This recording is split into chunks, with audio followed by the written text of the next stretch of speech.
Settle in for a moment. Maybe dim the lights, let the room soften around you. Tonight, I want to share a story about a single photograph, an image caught between centuries waiting, more than 100 years to speak. In the summer of 2023, an estate sale was held at the old Whitfield mansion in rural Massachusetts. Among the usual antiques and faded heirlooms, something small and unexpected surfaced. Hidden inside the false bottom of an antique writing desk was a delicate silver case engraved with intricate Victorian patterns. Inside lay a remarkably preserved portrait dated September 18, 1897. Imagine that for a second a face from the 19th century suddenly looking back at us across time. The photograph showed two young women dressed in fine Victorian clothing seated side by side in a formal parlor. On the back, in careful script, someone had written, "The Whitfield Sisters, Elizabeth and Catherine Autumn, 1897. At first glance, it seemed like nothing more than a family keepsake, historic, yes, but ordinary. The Whitfields were a well-documented New England textile family. Their pictures already filled local archives. This one too was destined for the Berkshire Historical Society collection. But when historical conservator Dr. Amelia Parker received the portrait for assessment, she followed the usual preservation steps. Only during the high-resolution digitization did something quietly unsettling emerge. Elizabeth, the elder sister on the left, stared at the camera with the calm composure typical of Victorian portraiture. Catherine's eyes were different. Though her posture was perfectly proper and her expression neutral, her pupils were unnaturally dilated, her gaze strangely distant, as if fixed on something no one else in the room could see. This is not a photographic flaw, Dr. Parker noted in her first report. Catherine Whitfield's pupils are markedly dilated and her eyes lack the focused attention seen in her sister. In modern medical language, such signs can indicate certain neurological conditions or the effects of powerful drugs. A single quiet detail, but enough to draw Dr. Parker into a deeper search for the truth behind this seemingly harmless picture. She began with the official records of the Whitfield family in the late 19th century. The 1900 census confirmed that Elizabeth Whitfield, born 1875, and Catherine Whitfield, born 1878, were the daughters of industrialist Harold Whitfield and his wife Margaret. The family lived in a substantial estate in the Barkers, where Harold managed a thriving textile empire. Parish records from St. Stephen's Episcopal Church showed Elizabeth as a regular attendee throughout her life. Catherine, however, began to appear only sporadically after 1896, the year before the photograph was taken. Do you feel the subtle shift in that timeline? Medical files preserved by the Massachusetts Historical Medical Society added another layer. They revealed that Catherine consulted several physicians in Boston during 1896 and 1897. The surviving notes gave no clear diagnosis, only the fact of repeated visits. In the months leading up to this photograph, Catherine's public appearances diminished sharply. Dr. Parker explained to the Historical Society board. While her sister maintained a full social calendar, Catherine was retreating. Then came the most sobering discovery. Birth and death records showed that Catherine Whitfield died on November 2, 1897, scarcely 6 weeks after the photograph was taken. Her death certificate, signed by family physician Dr. Jonathan Harrington, listed the cause as nervous exhaustion and cardiac failure, a vague Victorian phrase that could mask any number of real conditions. One final note deepened the mystery. In the family Bible, preserved in the Society's archives beneath Catherine's death date, another hand had written and later tried to erase the words, "May she finally find peace from her affliction." Who wrote that, and why try to erase it? These scattered pieces, dilated eyes, secret medical visits, a sudden withdrawal from society, a premature death, and a half-erased plea for peace begin to form a quiet constellation. Whatever Catherine suffered in those last months, it may have left its unmistakable signature in the photograph itself. Seeking expert insight, Dr. Parker turned to Dr. Rebecca Thornton, a neurologist at Massachusetts General Hospital with a focus on historical medicine. Using the high-resolution scans, Dr. Thornton conducted a careful analysis of Catherine's eyes, her posture, the subtle tension in her expression. What did she find hiding in those pixels of silver and shadow? Perhaps nothing more than the echo of an illness, or perhaps a trace of something we still don't have the language to name. So as you drift deeper into the quiet of this night, imagine Catherine's gaze meeting yours across more than a century. What was she seeing in that parlor on an autumn afternoon in 1897? And what secret followed her into the silence only 6 weeks later? Close your eyes now if you like. Let the question linger there, soft and unanswered, while the world outside fades into sleep. Let's return to the photograph for a moment. High-resolution scans reveal something that no casual glance could catch. Catherine's pupils are not just wide, they are extremely dilated, so much so that it would have been impossible for her to maintain that effect voluntarily during the long exposure times required for a portrait in 1897. Dr. Rebecca Thornton confirmed what the image seemed to whisper: such dilation points to either a severe medical condition or, more likely, the influence of powerful medications common in that era. Her careful study uncovered more. Catherine's posture, though arranged to appear natural, carries a faint stiffness. Her hands resting in her lap show a slight tremor captured as a tiny blur in an otherwise razor-sharp image. Her complexion appears paler than Elizabeth's, with delicate shadowing around the eyes, the kind that suggests long illness or relentless fatigue. Can you picture that quiet tremble caught forever in a single fraction of a second? Based on these subtle markers and the medical practices of the 1890s, several possibilities emerge. Dr. Thornton's detailed report notes that Catherine shows classic signs of treatment with belladonna derivatives or opium-based medications, both widely prescribed at the time for conditions ranging from epilepsy to so-called female nervous disorders. Most striking of all, Thornton compared this portrait with an earlier Whitfield family photograph from 1895 and detected a faint narrowing of Catherine's face and neck, evidence of gradual weight loss. Whatever afflicted her was not sudden. It had been unfolding quietly for years. The medical practices of the 1890s often relied on powerful drugs with visible side effects, Dr. Thornton explained, especially for conditions poorly understood, epilepsy, neuralgia, or psychiatric disorders. This single photograph, meant to be a simple family keepsake, had unintentionally become a record of Catherine's treatment and decline. The careful pose, the elegant clothing, everything worked to disguise a reality the camera still betrayed.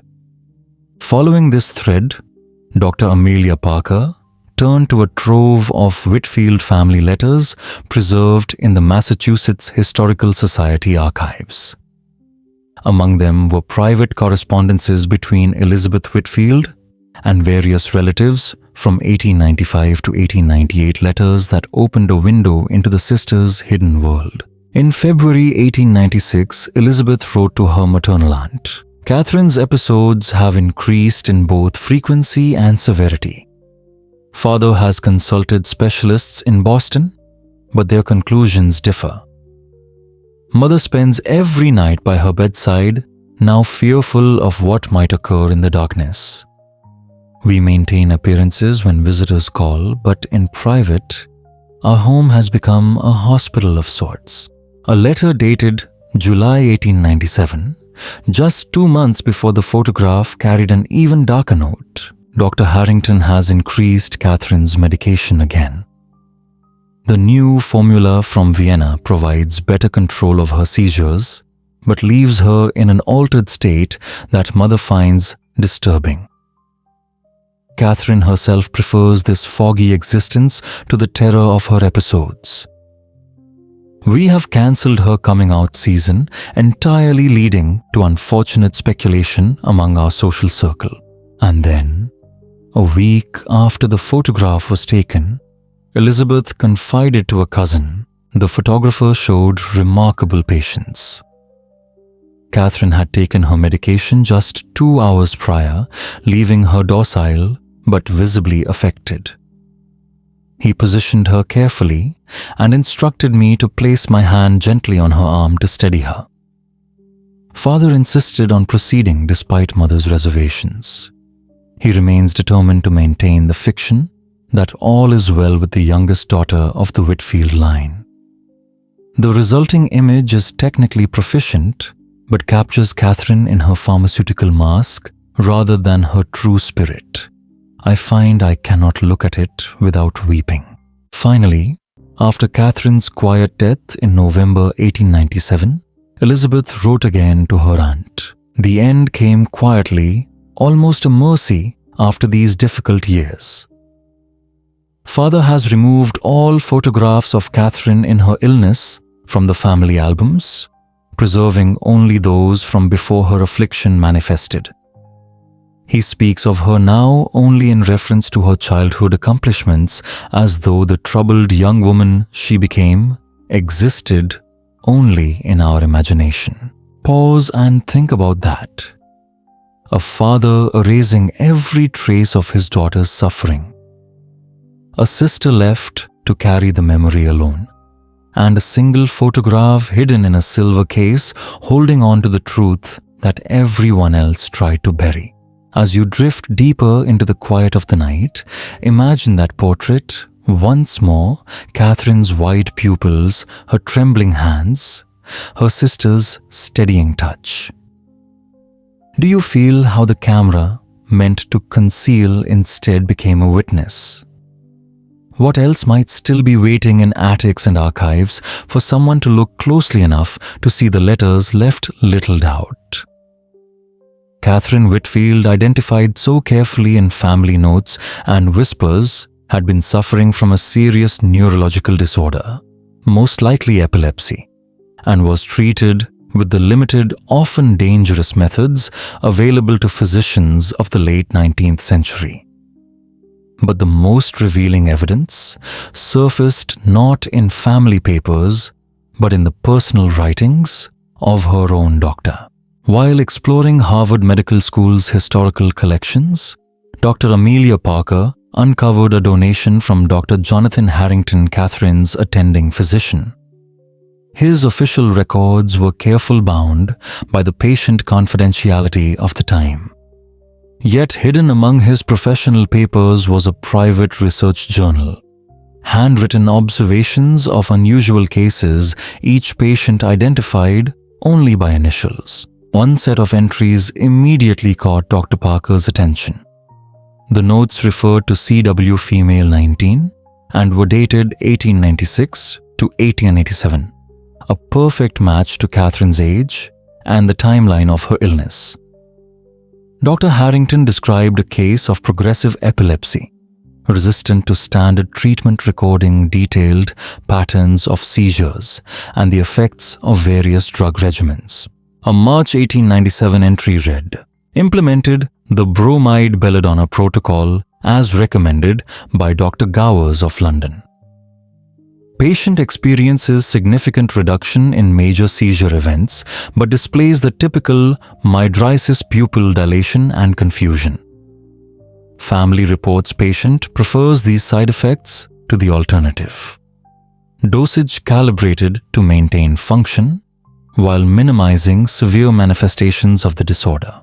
By August 1897, only weeks before the photograph was taken, the tone darkened. Condition continues to deteriorate despite aggressive medication. Major seizures controlled but petit mal episodes occur daily. Physical weakening apparent. Consulted with specialists at Massachusetts General who concur prognosis is poor. Family informed, but father resistant to institutional care options. The final entry dated October 30th, 1897, just days before Catherine's death, was heartbreakingly brief. Cardiac complications have emerged. Bromide levels necessarily high to control neurological symptoms are likely contributing to cardiovascular strain. Family advised to prepare for imminent decline. Dr. Benjamin Lewis, a medical historian at Harvard, later explained the grim context. In the 1890s, the treatment of epilepsy was mostly palliative and often dangerous by modern standards. Potassium bromide, frequently combined with belladonna extracts, was the primary anticonvulsant. Both carried severe side effects: confusion, tremors, and the very dilated pupils that stare back at us from Catherine's portrait. Long-term bromide use often led to a form of chronic poisoning, affecting the heart, the mind, and the body's strength. The Whitfield photograph then was not merely a family keepsake. It was an unintentional medical document, capturing in silver and shadow the physical cost of Victorian medicine. Dr. Parker's investigation next led her to the Harland Photography Studio archives. William Harland had been a prominent portrait photographer in Massachusetts from 1880 to 1915, and the New England Photography Historical Society had preserved his appointment books and technical notes. The ledger for September 1897 confirmed a Whitfield sitting. A brief notation marked it as a home session rather than a studio visit, an accommodation reserved for wealthy clients or for those too ill to travel. Beside the entry, a small remark caught Parker's eye. Special considerations required. Private arrangement with Mr. Whitfield. Even more revealing were Harland's private session notes, never meant for the family's eyes. Challenging session at Whitfield Estate. Elder daughter composed and cooperative. Younger daughter physically present but mentally distant due to medical treatment. Father insistent on portraying normalcy despite obvious difficulties. Employed side lighting to minimize pupillary abnormality, though impossible to conceal entirely. Positioned younger daughter to allow elder to provide subtle support without drawing attention to medical reality. A later addendum recorded a quiet ethical struggle. Mr. Whitfield selected final print despite my recommendation of an alternative pose where the younger daughter's condition was less apparent. He insisted on formal presentation, regardless of medical indications visible. Charged standard rate despite extraordinary time required. Maintaining relationship with Whitfield Industries takes precedence over additional fees. When Dr. Parker interviewed William Harland's grandson, now in his 80s, he added a final layer of reflection. My grandfather's private journals mention the Whitfield session several times, he said softly. It troubled him. He believed photographs should capture truth, but wealthy families often demanded images that projected a narrative instead. He felt he had preserved a truth they were determined to hide. Imagine that a photographer bending his lighting to soften a symptom, a father insisting on a perfect family image, a sister steadying her trembling sibling. And yet, despite every effort to disguise the reality, the camera kept its quiet faithfulness. The silver plate recorded what words and wealth tried to erase the final months of a young woman, whose gaze still reaches us undimmed across more than a century. The Whitfield portrait, when viewed with patient eyes, carries a quiet tension that lingers long after the first glance. It is a photograph both truthful and deceptive, a single image capable of revealing and concealing at the same time. Photographer William Harlan had pressed the shutter, knowing what the world was not meant to see the unmistakable signs of Catherine Whitfield's medication. And yet, he produced the portrait anyway. In doing so, he left behind not merely a family likeness, but a subtle record of the medical reality the Whitfields both acknowledged in private and disguised in public. Why would a father allow such a thing? Why preserve a moment that threatened to expose what society demanded? Be hidden. To explore this question, Dr. Parker sought the insight of Dr. Victoria Hamilton, a specialist in Victorian social history at Smith College. Together, they examined how a single photograph could embody the complicated attitudes toward illness in late 19th century New England. The 1890s were a period of uneasy transition. Neurological disorders were beginning to be studied scientifically, but old fears still clung to the subject like cobwebs. Epilepsy in particular carried a heavy burden of stigma. Many saw it not merely as a disease, but as a shadow of moral weakness, even a sign of demonic influence whispered about in the more traditional corners of society. Families of means like the Whitfields often went to extraordinary lengths to protect their social standing. They sought every available treatment, but at the same time, worked to keep the condition invisible. The practice of photographing a family member despite visible illness, Dr. Hamilton explained, was a negotiation, a careful dance between documentation denial and presentation. Victorian culture accepted photographs of the dead and the dying. Post-mortem portraits were common. But chronic illness, especially in a young woman of marriageable age, was another matter entirely. Such conditions were usually hidden away, never allowed to enter the visual record. That is what makes this particular image so striking. Catherine was not merely included in the family portrait, she was included while the effects of her treatment were plainly visible. Most families of the period would have employed one of three careful strategies: exclude the afflicted member entirely, photograph them only during periods of remission, or stage the sitting so cleverly that no sign of illness could be detected. But Harold Whitfield, Catherine's father, chose a different path. He insisted on her presence even as her eyes betrayed the telltale dilation of bromide medication. Was this a quiet act of love, a refusal to erase his daughter?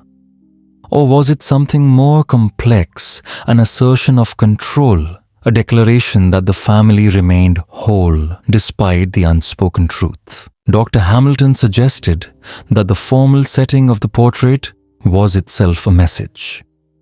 It proclaimed normalcy and cohesion, even as Catherine's gaze told another story. The photograph became both an acknowledgement and a denial, a visual paradox that perfectly mirrored the ambivalence Victorian families felt toward chronic illness. Dr. Parker's research then uncovered the most intimate evidence of all the personal papers of Elizabeth Whitfield, Catherine's elder sister. Elizabeth lived a long, quiet life, never marrying, and remained keeper of the family estate until her death in 1962. Among her belongings donated to the Berkshire Historical Society, but never fully catalogued, lay a series of journals and private letters. Their pages held the soft rustle of everyday life and the delicate heartbeat of Catherine's final months. One entry dated September 18th, 1897, the very day the photograph was taken, reads like a whispered confession. The photographer arrived at 10. Elizabeth wrote in her careful hand. Catherine had endured a night of small episodes and was dreadfully tired. Dr. Harrington administered her medication at 8, assuring father she would be composed enough for the portrait by mid-morning. Mother wept in private while we dressed her. Catherine's beautiful chestnut curls have grown thin and dull from the bromides. As I smoothed the hair across her shoulders, she asked me in the softest voice, "Do I look normal, Lizzie?" I told her she looked beautiful, though her eyes betrayed the truth. Elizabeth continued.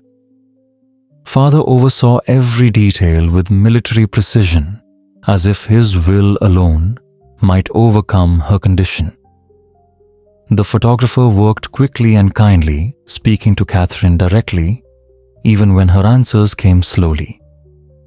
When he suggested another day might be more suitable, father replied that there might not be many more suitable days ahead.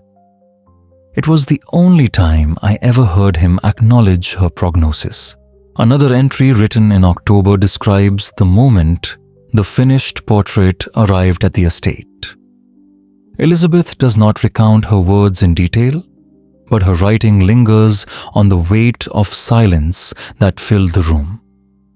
The family stood together, gazing at the image that captured both the dignity they wished to project and the fragile truth they struggled to contain.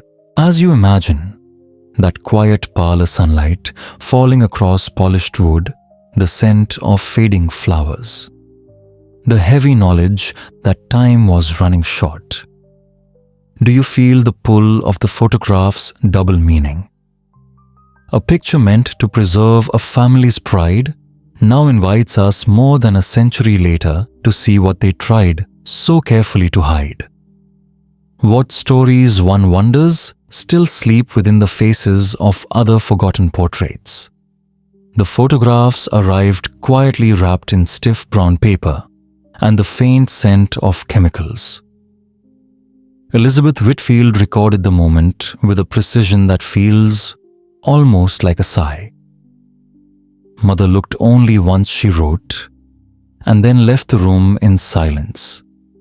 The image of Catherine's eyes, so vacant, so far from the bright and curious gaze of her childhood, was more than their mother could bear. Harold Whitfield, ever the stoic patriarch, examined the print with careful detachment, pronouncing it excellent. Though Elizabeth noted a tremor in his hand, Catherine herself lingered over the photograph longer than anyone. She touched her own face in the stiff card frame and murmured softly, "So this is how you all see me now." Elizabeth could not bring herself to tell her that the portrait, if anything, flattered her present condition. Catherine's decline had only accelerated in the days since the sitting. After her sister's death, Elizabeth confided another quiet truth in her journal.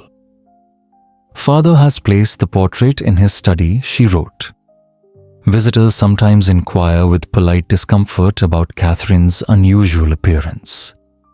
He tells them only that she was feeling unwell that day, but wished to be photographed with me regardless. It was a half-truth, yet in its own way it became the most honest explanation. Catherine had been physically present, yet increasingly distant, held to this world only by the fragile grip of her family and the medications that both sustained and diminished her. To place Catherine's condition within its proper historical frame Dr. Parker turned to Dr. Richard Bennett of Johns Hopkins University, a historian of 19th century medicine.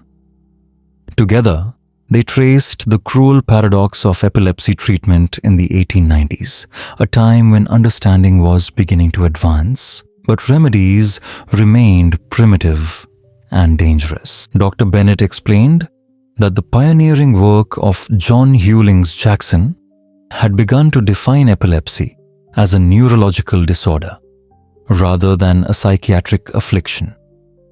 But treatments lagged far behind diagnosis. The primary therapy of the era was potassium bromide, often combined with belladonna derivatives and, in experimental cases, early barbiturates. These compounds could suppress seizures by depressing the central nervous system, yet they exacted a heavy price. Pupil dilation, cognitive slowing tremors, skin eruptions, and with long use cardiovascular strain all were common. The very medicines that quieted seizures also hollowed the mind and weakened the body. Catherine's wide dark pupils in the photograph were not merely a medical curiosity. They were evidence of this cruel trade-off. Research into Dr. Harrington's career revealed a further link. He had studied briefly in London with William Gowers, one of the leading epileptologists of the age, which explained his willingness to employ cutting-edge therapies despite their risks. His private notes, already uncovered in Harvard's archives, described Catherine's seizures as relentless and resistant to every standard regimen. Dr. Bennett, after reviewing these accounts, concluded that Catherine likely suffered from what modern medicine would call a progressive form of epilepsy, perhaps structural, perhaps autoimmune. Without today's diagnostics or surgical options, her decline was tragically inevitable, no matter how attentive her physicians might have been. The photograph, then, is more than a family keepsake. It captures a precise moment in medical history, a time when doctors could begin to name a disorder, but could not yet save the person who bore it. It is a visual record of both scientific ambition and heartbreaking limitation. Through years of careful research, Dr. Parker reconstructed the full journey of the Whitfield sisters and the remarkable image that preserved their bond. After Harold Whitfield's death in 1915, the portrait remained in the family home under Elizabeth's care. Letters from the era describe visitors pausing before the photograph, remarking on Catherine's unsettling gaze. Elizabeth offered polite explanations. Her sister had been delicate, merely unwell, never revealing the full truth. When she donated Moore's family photographs to the Berkshire Historical Society in the 1950s, Elizabeth conspicuously withheld this one. She kept it hidden in a private compartment of her writing desk, sealing it away with instructions that it remain unopened for 20 years after her death. Why hide a photograph so carefully, yet ensure its survival? Perhaps she wished to give future generations time to see it without the weight of contemporary judgment. The answer emerges in her final journal, written when she was well into her 80s. In an entry dated 1960, Elizabeth allowed her long-guarded thoughts to flow. At last, I have kept Catherine's true story private these many decades, honoring father's wish to protect the family name from the stigma of epilepsy. But as I approach my own end, I am troubled by this partial erasure. The portrait father insisted upon showing her eyes, altered by the very medicines meant to help her, has become precious to me, precisely because it captures something true about her struggle, even as it fails to capture her spirit. Medical science has advanced remarkably in the years since we lost her. I read that children now survive and thrive with the condition that took my sister. I wonder what Catherine might have become had she been born in this new era. The portrait will remain hidden during my lifetime, but perhaps those who come after will see in her dilated pupils not something shameful, but a sign of how far treatment has progressed. How what once required sedation to the edge of stupor can now be managed without sacrificing the person to save the patient. When Dr. Parker's work finally reached completion, the Berkshire Historical Society unveiled the photograph in a special exhibition titled Hidden in Plain Sight Medical Realities in 19th Century Photography. There, Catherine's eyes, once a source of family anxiety and whispered explanations, now gaze calmly across more than a century. Visitors see not only a young woman and her sister, but the history of a disease, the limits of Victorian medicine, and the quiet courage of a family that loved her enough to preserve her image, even when they could not preserve her life. As you picture that portrait, its stillness, its faint shimmer of silver on paper, do you feel the echo of Elizabeth's hope that someday, what was once hidden in shame might finally be seen with understanding?